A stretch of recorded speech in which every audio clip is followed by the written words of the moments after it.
blessed morning po sa lahat. So, ayan ang ating mama dear. Nakabihis at nakalipstick na dahil pauwi na sana yan. Sabi ko sa kanya, magluluto muna tayo ng ating paborito. So, ayan hanap ng paa niya. So, ayan ang boss natin. So, ilang araw na din kami nagpaplano magluto niyan.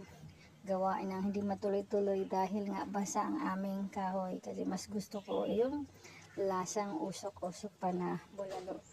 So, ayan, finally, natuloy din. Sabi ko, saka ka na umuwi o mamaya hapon.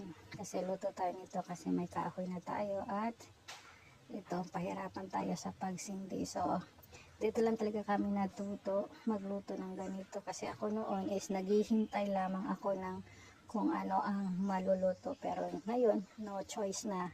Kaya tayo nang gagawa, di ba? So, ayan, kinaya din.